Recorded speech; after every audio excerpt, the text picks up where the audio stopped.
Hi, good morning everyone, or good day. I don't know what time is it there, but good day.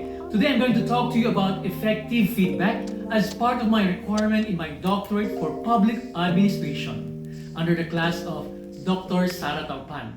So effective feedback, it is the process of giving information to another person or group for the purpose of increasing self-awareness. Well, the information you receive, you have to give it back to the same person or group. Otherwise, if you give it to someone else, that will be called backstabbing or chismis. We don't want that. Okay, feedback, it's not also that it's not that screeching microphone sound that you move away from you so that to make it disappear. No, that's a different definition of feedback.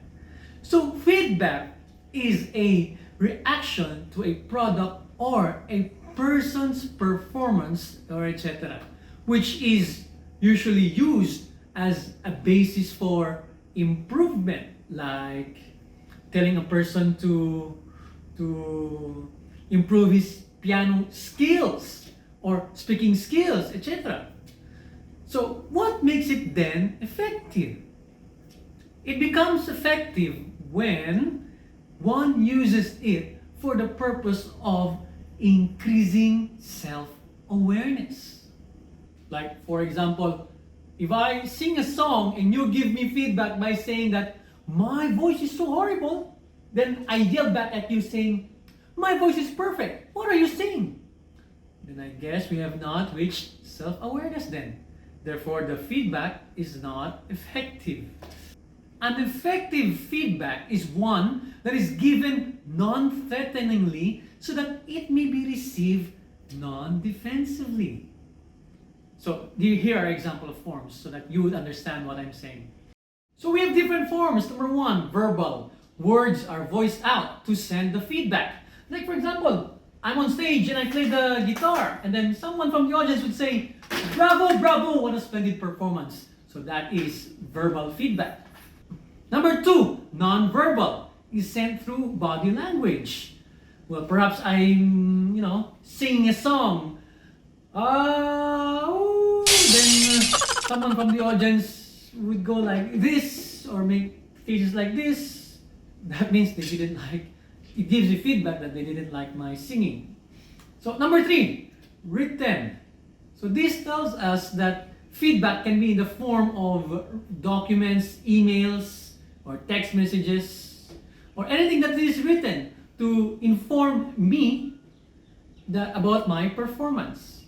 So perhaps my boss would tell me, JV, I received a text message and okay, I saw your singing last week and we are going to have you sing in next week's Super Bowl. Ambition. Okay, number four, symbolic. Now these are objects may be used to send feedback to another. Well, the meaning is dependent on the receiver's interpretation of it.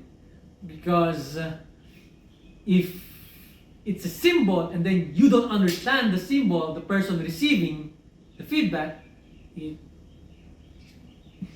may not be able to understand what kind of feedback that person is trying to say. Like for example, you went singing on stage and then after a while you went to your crew or your boss, you asked, boss, how was my singing last night? And then your boss would here's a potato, take it. A potato? Well, thank you, boss. If you don't understand what giving you a potato is, it's actually a symbol that your performance was not that good. Now, in order for us to give effective feedback, let us know the characteristics. Number one, it is focused on a specific behavior. It is easier for a receiver to be non-defensive if the feedback was directed towards a specific behavior. Like, you don't tell a person he is a bad singer because he's bad. That's too general and implies a fixed personality about the person. I think it is better to tell the person that he needs to sing in the vocal range of like key of G or key of D, not going to key of F or A or B or whatever. Yeah, I guess that means you also have to be knowledgeable about something too in order to, give effective feedback to others. Number 2, its target is a behavior the receiver can do something if desired. Although not guaranteed, it is easier for a receiver to improve if the feedback is directed towards a behavior which can change. Like, you don't tell a person the problem is your face. He can't change that. You know he can't change that. You can't even blame him for a flat performance last week just because his nose is flat. That is so rude. Okay? Instead, it is better to tell the person that his performance needed a more conventional, let's say, approach. That, ladies and gentlemen, he can perhaps research on and modify if he desires to accept your feedback. Number 3, it is information about an event rather than advice. Many people don't like unsolicited advices, so it is better to say feedback to the person by giving information about an event. Like, example is, "Hey pare, do you know what happened when you started singing last night?" What happened? Well, the people were walking out. I don't know why. Well, I know why. They didn't like my singing. So in this case, you didn't give advice, but you just gave an event that the people were walking out. Yeah, it pretty tells much that the singing was bad and people went out. Number 4, it concerns what is said, done, or how, not why. So instead of saying, "Why did you give such a bad report?"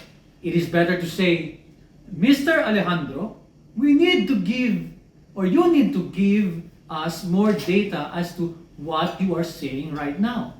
So as you can see, it only concerns with what Mr. Alejandro has been talking about, and the people were asking him to ask for more data.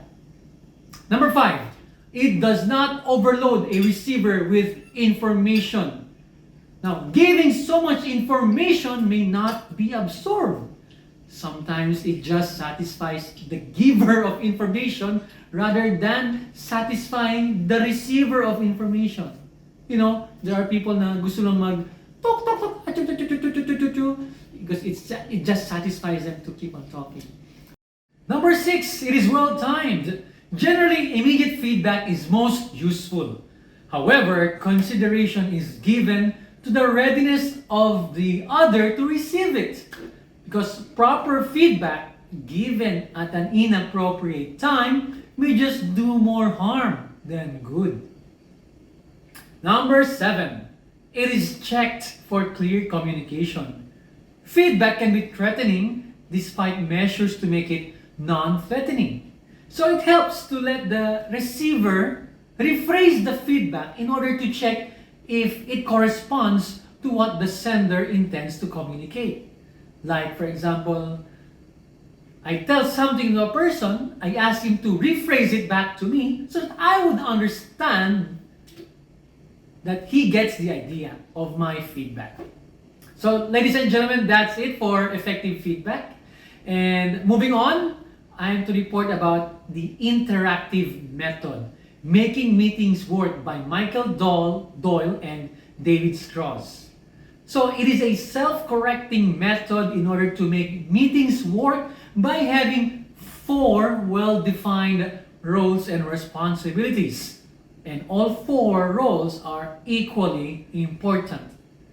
Number 1 role is the facilitator. Facilitator is a neutral servant of the group and does not evaluate or contribute ideas. He or she helps the group from attack and making sure that everyone has an opportunity to participate. So like for example, if a member and another member attacks each other, facilitator comes in and breaks the fight. Number 2, recorder is also a neutral, non-evaluating servant of the group. He or she writes down the basic ideas on large sheets of paper in front of participants so that everyone will see. Now, he does not edit or paraphrase, but uses the words of each speaker. The objective here is not to record everything that is said, but just to capture enough so that ideas can be preserved and recalled at any time. For example, Mr. Alejandro said that we should have a promotion. All of us should have a promotion.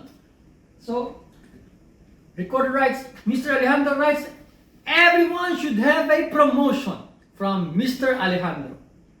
And number 3, group members is an active participant in the meeting. They control what happens to the meeting. They can make procedural suggestions, overrule suggestions of the facilitator, and generally determine the course of the meeting. For example, one member says, okay, we just want to discuss this and this, and everyone agrees, the members agrees on it, then that will be only in the meeting. It's all dependent on the members. They will determine the flow of the meeting. Number 4, the manager or the chairperson. Under the method, he does not run the meeting, but is an active participant.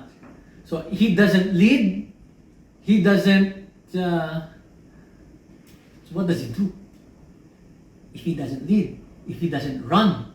So upon research, the manager or the chairperson makes all final decisions, has the power to set constraints, and regain control if not satisfied by the progress of the meeting, sets the agenda, argues actively for his or her points of view, urges group members to accept tasks and deadlines, also represents the group in meetings with other groups, and deals with media and the public at large.